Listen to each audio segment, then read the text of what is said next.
So the next concept that you are going to discuss in list is traversing a list. Traversing a list means we are going to access the individual elements that are stored inside the list. So we are going to just check how many elements are there inside the list and which are the elements that are there inside a list.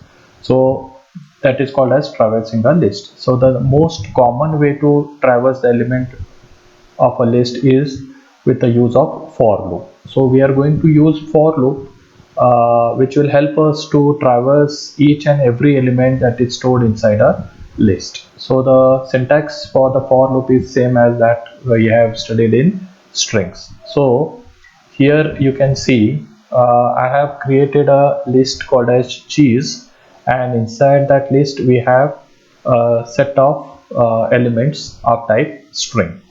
So using a for loop, I am going to traverse through each and every element that I have stored inside this list and print those elements individually. So the syntax already we know for the for loop is for cheese is a variable which is going to access each and individual elements inside the list. In is an operator which will check whether the elements are present inside this cheese or no, and then it will print. So let us demonstrate this particular code and see how do we traverse it using a for loop. Okay, so here you can see I have executed this particular piece of code. Now in this particular output you can see that I have traversed through each and every element that is present inside the list cheese, and I could display each and every element that is present inside the list. So this is a small demonstration of a for loop that I have used in traversing that particular elements which are present inside the list. Now the next code that we are going to discuss inside the list is the use of the functions range and length. Okay, and how we can use this. Okay, so in this particular thing what you can see is I have a list called as numbers and I have two values stored inside it, or elements stored inside it. Those are 17 and 123. So I use a for loop and to traverse these elements, and what I'm going to do is I'm going to update these elements inside the list. Okay, so as I told you, lists are mutable and elements in the list can be rearranged or modified or replaced. So here what I'm going to do is using this for loop, I'm going to add a value to each individual elements inside the list, and then I'm going to print. Okay, fine. So here you can see I have created a list called as numbers equal to 17 comma 123. So it is a list of type integer and it has two values. So for I in range, okay, so in bracket this range is a function as well as length is also a function. Okay, so it's a built-in function. I just need to pass the parameters. So first of all we should understand what is the inner function, that is length. When I say len of len into bracket numbers, I'm passing a parameter number to this function len. Now what will happen is that this len will find the length of the list. Which list? The name of the list is numbers. What is the length? 2. Why? Because there are two elements present inside this list, 17 and 123. So this len into bracket numbers, what it will return? This will return as 2. 2 to what? Range. Now what does range do? Range will identify the index value. Okay, range specifies the index value to this particular list. So it ranges from 0 to n minus 1. So here it will be 2, range of 0 and range of 1. And then the statement inside the for loop are going to print numbers of I is an index value which has been specified by the range. Initially it will be 0, number of 0 plus 2. So whatever index value I represents, a 2 will be added to it, and then we are going to print it. So let us demonstrate this particular code and see how this particular code works. Okay, now I just debug this particular code. Fine, I will save it and I will debug. Now you can see, fine. Now I went to a step over function. As these are the comments, this will not be an executable code. Now I have the first executable statement is the list numbers equal to 17 comma 123. So I move on. So 17 comma 123 are the two elements that are present inside the list. 17 is the first element, it gets assigned. 123 is the next element, it gets assigned. Now these two elements are assigned to the list called as numbers.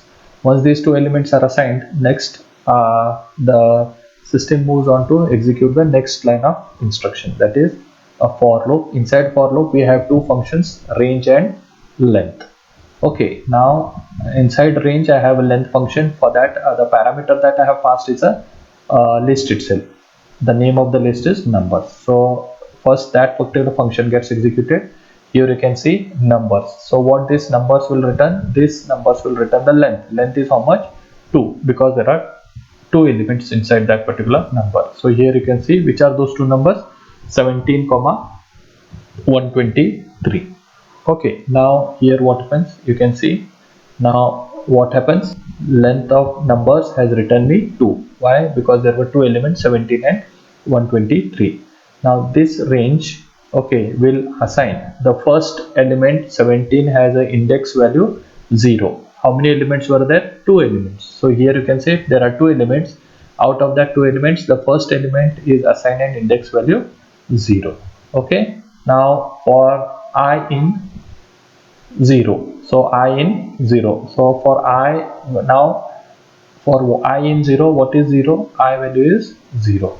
Okay, so what is at index value 0? Index value, here you can see the index value is how much? 0. Okay, so at index value 0, what is stored? It is 17. 17 plus 2. So what will happen? It will add 2 to it. 17 plus 2, it becomes 19, and now it will print at index value 0 what is stored. Now I have updated 17 to 19. Here you can see the updated value is now 19, and the second value which is stored at index value 1 is still 123. We have not updated it. We are updating just the present index value 0, that is 17, and it has added a plus to it and it has become 19, and now it will print at index value 0 we have 19 and it prints 19. So here you can see it has printed 19. Okay, next when I continue the loop, the I value becomes 1. Here you can see at 1, what is there? 123. So here 1 becomes 123 plus 2. So 123 plus 2 becomes what? 125. Okay, now at index value 1 we have updated the value from 123 to 125 by adding a value 2 to it. Now you can see the new values that are available inside the list number is 19 and 125. So the value gets assigned and we can see the two values 19 and 125 getting printed. So this is how you can use the range and length function in traversing the list and updating the list inside a code. Okay, now the next part what we have is finding the length of the string. Okay, so I'll just stop that particular code. What I will do is, now I will comment this particular line.